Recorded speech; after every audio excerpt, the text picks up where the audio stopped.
Hey everybody, my name is Julie, and today I'm going to talk to you about 5 things the media and pop culture is always getting wrong about people like me.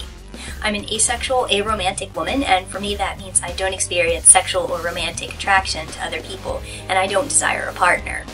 So, as you might imagine, people like me don't really pop up that often in media, but when we do, or when people similar to us are shown in the media, there are pretty common tropes, and most of them are negative.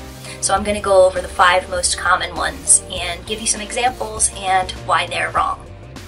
Number 1. We're serial killers, or at least really creepy. Well, first of all, this trope conflates mental illness with violence, and that of course is pretty terrible just by itself. But the association of mental illness with asexuality and aromanticism is pretty common in media. It suggests that only unstable people are asexual, or that maybe lack of sex causes incredible instability, especially for men. If you think it's an exaggeration, think about how often doesn't form relationships is used as a trope to make someone seem scary or disturbed. A weird offshoot of this is the idea that we're basically children and are immature and obsessed with childish things, and that is also billed as creepy or inappropriate. Lack of sex is often paired with immaturity in media, which circles back around to being thought a criminal, so there you go. Number 2, we are abuse victims. First off, unfortunately some of us are, just like some of any population has experienced abuse. This is a very complex issue, but you should never use an abuse history to invalidate someone's identity. It suggests asexuality and aromanticism only makes sense as a trauma reaction, something that happened to us, and just like in life, it's sometimes portrayed in fiction as something that can be pushed past or healed by a caring partner or therapy. In a fantasy book called Oathbound, there's a character named Tarma who takes a vow and binds herself to a goddess who makes her magically celibate, and it is a reaction to some trauma that she underwent in the story.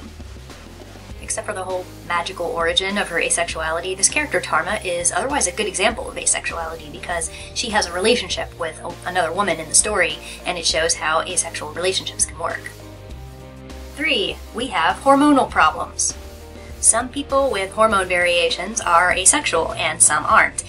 Some people who are asexual have hormone variations and some don't. The majority of us, like any sexual orientation, don't happen to be in this situation. But when it does occur, it doesn't make asexuality less valid for that person. We all have some relationship with our body, and nobody tells straight people that they're not really straight because they're just reacting to their hormones. Sometimes this misconception about hormones is worked into a plot device to show how an asexual person is really suffering from an illness. House MD did this, where they had a couple who claimed to be asexual, and one of them was diagnosed with a pituitary tumor, and the other one announced that she was lying to spare her husband's feelings. Cute! 4. We don't want partners, or we are bad partners. Some of us don't want a partner, and some of us do. The problem here is the conflation of asexuality and aromanticism and desire for a partner. Media tends to code every important relationship as either a friendship or a relationship, and all these relationships are always coded as romantic and therefore having a sexual component. Usually in media, people who don't do relationships are portrayed as too obnoxious or unattractive to deserve them, and they're often adorably clueless about how most other people's relationships work too. Then if they actually do have a relationship, it's shown like some robot version of a real relationship, or as disappointing. 5. We are less human. Sex, relationships, and desire for those things is portrayed as a universal trait for human beings. If you lack them, you're missing a vital component of your humanity. You see sexless aliens and non-humans that laugh at love or human mating practices all the time. It's constantly used as a shortcut for seeing the aliens as alien. You'll also see non-humans, including robots, developing love-like relationships as a sign that they are learning to be human and really alive. Even though explicit asexual and aromantic representation in media is still pretty rare, you can occasionally find good examples in books, on TV, and in webcomics.